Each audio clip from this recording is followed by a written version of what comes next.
this rest is not something that comes automatically ఇక్కడ విశ్రాంతి అంటే ఏదో దానంతటికి అదే రాదు, without our doing anything. మనం ఏమీ చేయకుండా దానంతటికి అదే రాదు.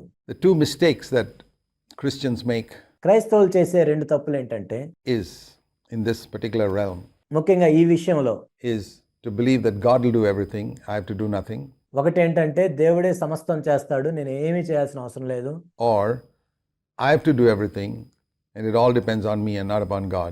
He's finished it all on the cross. Now I have to do everything now on. రెండవది ఏంటంటే ఇప్పుడు అంతా నేనే చేయాలి, దేవుడు చేయాల్సిందంతా చేసి ముగించాడు, ఇప్పుడు అంతా నేనే చేయాలి, నా మీద ఆధారపడి ఉంటుంది. Both are completely wrong. ఈ రెండు కూడా తప్పులే. The Christian life is a partnership. క్రైస్తవ జీవితం అనేది భాగస్వామ్యంతో కూడింది. What Jesus did on the cross was a finished work. యేసుక్రీస్తు ప్రభువారు ఆ శిలువలో చేసి ముగించారు.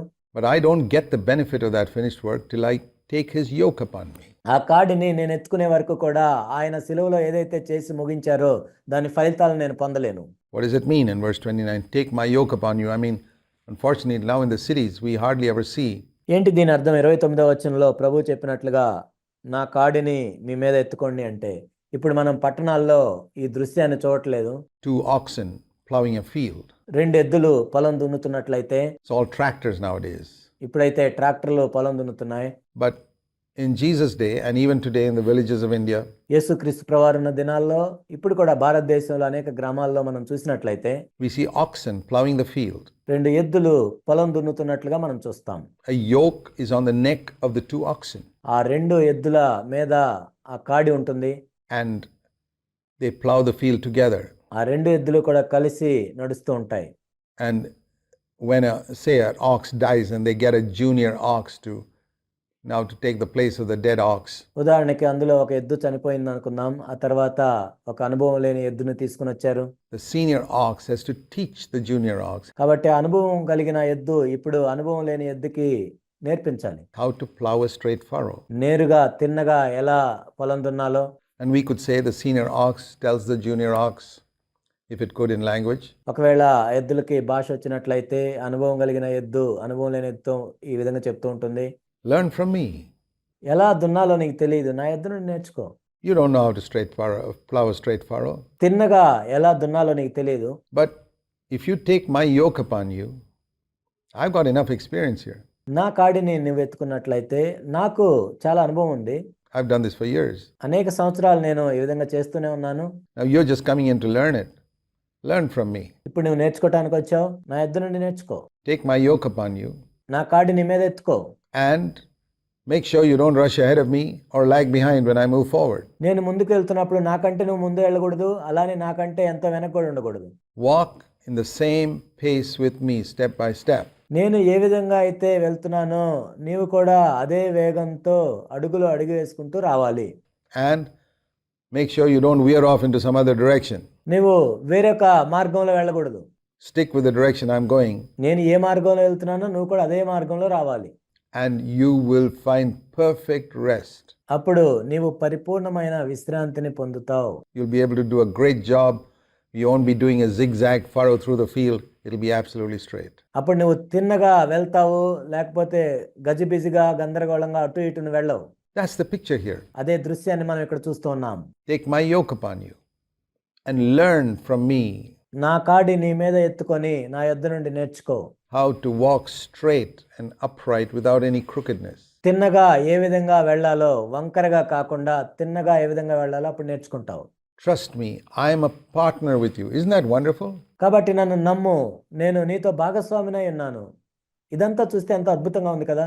A lot of business people would be delighted if the top businessman in the country asked them to be partners with them. Say, wow. ఈ దేశంలో ఎంతో పేరు ప్రఖ్యాతులు కలిగిన ఒక వ్యాపారవేత్త మిగిలిన వ్యాపారవేత్తలతో కలిసి నేను మీతో భాగస్వామిగా ఉంటాను అంటే మిగిలిన వ్యాపారస్తులు ఎంతో సంతోషిస్తారు. The top businessman in the country wants me to be a partner with him. ఒక పేరెన్నిక కలిగిన వ్యాపారవేత్త నాతో వచ్చి భాగస్వామిగా ఉంటున్నాడా? I mean, that's unheard of.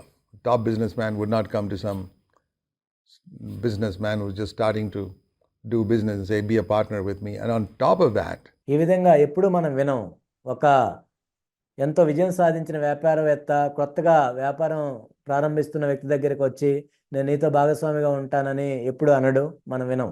If that top businessman says, in this partnership, I'll do all the investing with my money and you have to put in nothing. అంత మాత్రమే కాదు, ఆ వ్యాపారస్తుడు వచ్చి నేనే మొత్తము పెట్టుబడి పెడతాను, నువ్వేమీ పెట్టుబడి పెట్టాల్సిన అవసరం లేదు అన్నాడు అనుకోండి. But the profits we'll share. కానీ లాభాలను మనం పంచుకుందాం అని చెప్పినట్లయితే I say, that's absolutely unheard of. అసలు ఇదంతా ఆశ్చర్యం, దీని గురించి మనం ఎప్పుడు వినం ఇలా. How in the world can any businessman be willing to do that? That's what Jesus says. అసలు ఏ వ్యాపారస్తుడైనా ఇలా ఎందుకు చేస్తాడు? కానీ యేసుక్రీస్తు ప్రభువారు అదే చెప్తున్నారు. Come to me, take my yoke upon you, let's get into a partnership. నా యొద్దకు రండి, నా కాడిని మీరు ఎత్తుకోండి, మన ఇద్దరం భాగస్వాములుగా వెళ్దాం. You don't have to invest anything, but be a partner with me 100%, and నువ్వు పెట్టుబడి పెట్టాల్సిన అవసరం లేదు, కాకపోతే 100% నువ్వు నాతో భాగస్వామిగా ఉండు. let's proceed doing this God's work together. దేవుని యొక్క పనిని మన ఇద్దరం కలిసి చేద్దాం. That is the way to serve the Lord. ఆ విధంగా ప్రభువుని సేవించాలి. Take my yoke upon you and learn from me, for I am gentle and humble in heart. మీ మీద నా కాడి ఎత్తుకొని నా యొద్ద నేర్చుకునేది, నేను సాత్వికుడును దీన మనసు గలవాడును. How do we come to this life of rest? మనం ఈ విశ్రాంతి కలిగిన జీవితంలోనికి ఎలా ప్రవేశిస్తాం? It is not by study. ఇదేదో మనం కేవలం చదవటం ద్వారా కాదు, It is by the characteristic of our heart changing. మన హృదయంలోని గుణ లక్షణాలు మార్చబట్టం ద్వారా, Through our fellowship with Jesus Christ. యేసుక్రీస్తు ప్రభుతో మనం సహవాసం చేయటం ద్వారా. Taking Christ's yoke upon us is a picture of fellowship. యేసుక్రీస్తు ప్రభు యొక్క కాడిని మనం ఎత్తుకోవటం అంటే ఆయనతో సహవాసం కలిగి ఉండటం. And we are very careful not to rush ahead, not to lag behind. మనం ఎంతో జాగ్రత్తగా ఉండాలి, మనం ముందుగా పరిగెత్తకూడదు, అలానే మరీ వెనకపడకూడదు. Fellowship means walking with Him, ఆయనతో సహవాసం చేయటం అంటే ఆయనతో కలిసి నడవటం, not going off in some other direction. వేరొక మార్గంలో వెళ్ళటం కాదు. For example, one day you want to watch some television program or a movie ఉదాహరణకు ఒకరోజు నువ్వు టెలివిజన్ ప్రోగ్రాము, సినిమాను చూద్దాం అనుకున్నావు, which you're absolutely sure in your heart Christ would not be willing to sit and watch with you if He were in the room. కానీ నీ హృదయంలో నీకు తెలుసు అక్కడ యేసుక్రీస్తు ప్రభు ఉన్నట్లయితే ఆయన నీతో కలిసి ఆ సినిమా చూడలేడు అన్న విషయం నీకు నిశ్చయంగా తెలుసు. He'd walk out. ఆ గదిలో ఆయన ఉంటే ఆయన వెళ్ళిపోతాడు. What are you doing then? మరి నువ్వేం చేస్తున్నావు అప్పుడు? You're letting Him go and you're going off another direction. ఆయన వెళ్ళేటట్లు నువ్వు చేసి నువ్వు ఇంకొక మార్గంలో వెళ్తున్నావు. You won't have rest in your souls. You may enjoy the movie. అప్పుడు నీ ప్రాణానికి విశ్రాంతి దొరకదు. ఆ సినిమాను చూస్తూ నువ్వు సంతోషించవచ్చు. Your carnal self may enjoy the movie, నీ శరీరానుసారమైన మనసు సంతోషించవచ్చు ఆ సినిమా చూస్తూ, but you lose your rest. కానీ నీ విశ్రాంతి నువ్వు కోల్పోతావు. That's one example. అది ఒక ఉదాహరణ. Or sometime in the office perhaps. బహుశా ఆఫీసులో You come into a situation where you're asked to do something unrighteous. Your conscience says, no, you can't do it. ఒక అవినీతికి సంబంధించిన పనిని నిన్ను చేయమని చెప్పారు. నీ మనస్సాక్షి ఏం చెప్తుందంటే నువ్వు అది చేయలేవు అని చెప్తుంది. But you say, well, I can get some benefit out of it. అప్పుడు నువ్వేమంటావు అంటే నాకు ప్రయోజనం కలుగుతుంది అనుకుంటావు. My boss is asking me to do it and I'll get some profit out of the whole thing. నా యజమానుడు నన్ను చేయమని అడుగుతున్నాడు, దీని ద్వారా నాకు లాభం వస్తుంది. Now, you know that Jesus wouldn't do it. మీకు తెలుసు యేసుక్రీస్తు ప్రభువారు అయితే ఈ విధంగా చేయరని. If Jesus was sitting there with you, you wouldn't sign that paper. ఒకవేళ యేసుక్రీస్తు ప్రభువారు అక్కడ కూర్చొని ఉన్నట్లయితే నువ్వు ఆ పేపర్ మీద సంతకాలు పెట్టవు. But you go ahead and sign it because of the benefit you can get. You're veered off in another direction. కానీ నీకు కలిగే ప్రయోజనాన్ని బట్టి నువ్వు వెళ్ళి సంతకం పెట్టావు. అప్పుడు నువ్వేం చేస్తున్నావు అంటే ప్రభువుకి వేరుగా మరొక మార్గంలో వెళ్తున్నావు. No wonder you get unrest. Now there could be many other instances like that. అప్పుడు నువ్వు అవిశ్రాంతినే కలిగి ఉంటావు, అందులో ఆశ్చర్యం ఏం లేదు. ఈ విధంగా అనేకమైన సందర్భాలు వస్తూ ఉంటాయి. When you're tempted to speak a rude word to somebody in your home or in your office, ఏదైనా కఠినమైన మాట మాట్లాడాలని నువ్వు ప్రేరేపించబడుతున్నావు. బహుశా అది మీ ఇంట్లో ఉండొచ్చు, లేక నీ ఆఫీసులో ఉండొచ్చు, or on the road when somebody violates the rules of the road. లేక రోడ్డు మీద ప్రయాణించేటప్పుడు ఎవరైనా rules పాటించినప్పుడు. These are the occasions in life where we tend to veer off and say, I want to go in my own direction. I want to say what I want to say. కాబట్టి మన జీవితంలో ప్రభువుకు వేరుగా వేరొక మార్గంలో మనం వెళ్ళాలనుకుంటాము. నేను అనాలనుకున్నది అంటాను. I want to let that person have a piece of my mind. And that's how we miss God's will. And that's how we come into unrest. ఆ విధంగా ఆ వ్యక్తిని అనాల్సిందేదో అని మన విశ్రాంతిని కోల్పోతాం.